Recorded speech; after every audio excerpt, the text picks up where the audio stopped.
আসসালামু আলাইকুম। আশা করি আপনারা সকলে ভালো আছেন। আমিও আলহামদুলিল্লাহ আপনাদের দোয়ায় অনেক ভালো আছি।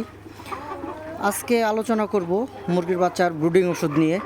অনেকেই মুরগির বাচ্চা কীভাবে ব্রুডিং করবেন, কী মেডিসিন দিবেন এ বিষয়ে জানে না। তো আজকে আপনারা দেখতে পারবেন কোন ওষুধ কখন দিবেন, কতদিন খাওয়াবেন সেই বিষয় নিয়ে আলোচনা করব।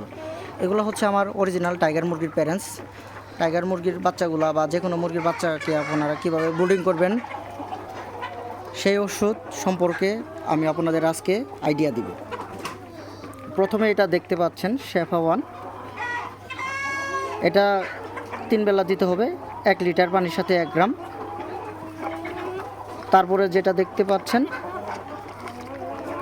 রিবোথিন বা থায়াবিন, ভিটামিন B1 B2। আপনারা রিবোথিনও নিতে পারেন, থায়াবিনও নিতে পারেন।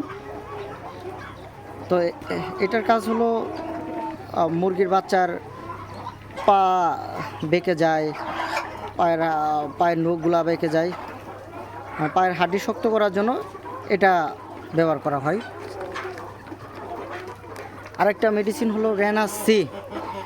এই সিটা হলো গরমের মধ্যে মুরগির বাচ্চাকে সুস্থ রাখার জন্য, মুরগির বাচ্চার বডি ঠান্ডা রাখার জন্য এই সিটা ব্যবহার করা হয়।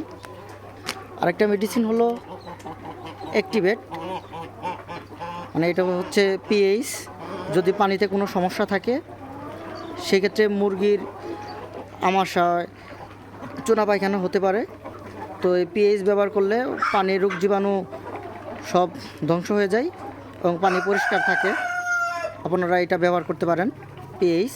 আরেকটা মেডিসিন আমার এখানে নাই, সেটা হলো রেনামক্স। ওটা ঠান্ডার ওষুধ, আমি স্ক্রিনে ছবি দিয়ে দিব, আপনারা দেখে কিনে নেবেন। আরেকটা ওষুধ হলো AIB ভেট। আপনারা এটার পরিবর্তে লাইসোভিট ইউজ করতে পারেন, বাট AIB ভেটই অনেক ভালো। এটা ভ্যাকসিনের পরে ইউজ করতে হবে। আর শেফা ওয়ানের কাজটা হলো মুরগির নাভি শুকানোর কাজ করবে, সেই সাথে মুরগির বাচ্চাকে অনেক সুস্থ রাখবে। মোটামুটি আপনাদের ওষুধ সম্পর্কে আমি ধারণা দিয়েছি। এখন কিভাবে খাওয়াবেন সেটা আমি বলি।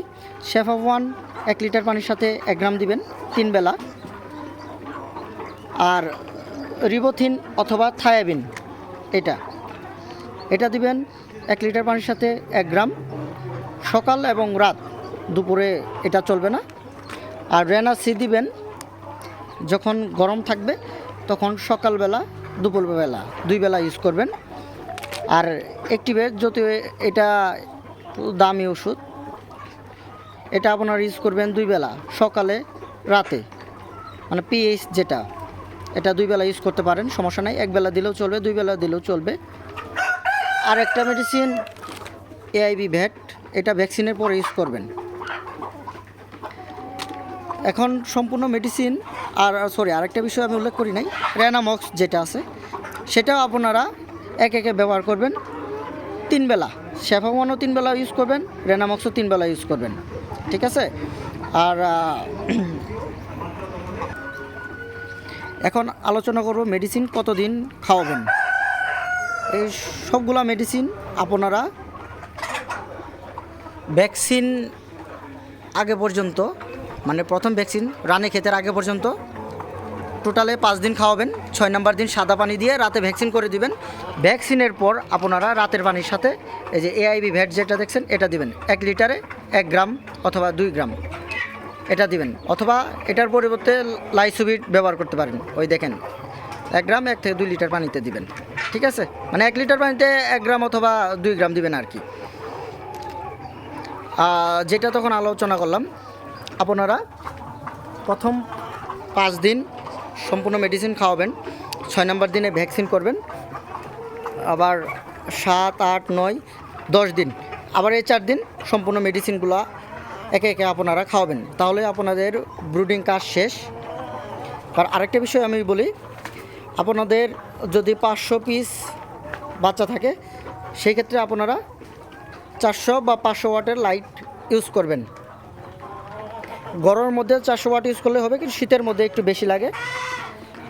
প্রত্যেকটা বাচ্চার জন্য 1 ওয়াট, সেক্ষেত্রে আপনারা 200 মুরগি থাকলে আপনি 200 ওয়াট লাইট ইউজ করবেন 500 মুরগি থাকলে 500 ওয়াট লাইট ইউজ করবেন, 100 মুরগি থাকলে 100 ওয়াট লাইট ইউজ করবেন, সেটা আপনারা নিজেরাই পারবেন। আর আমার ভিডিও ভালো লাগলে অবশ্যই আমার চ্যানেল সাবস্ক্রাইব করে দিবেন।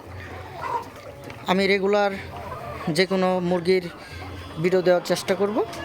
মুরগির যে কোনো রোগ, মুরগির ভ্যাকসিন, মুরগিকে কী খাওয়ালে দ্রুত ডিম পারে, সেগুলো নিত্য নতুন যে কোনো ভিডিও আপনাদের সামনে নিয়ে আসব।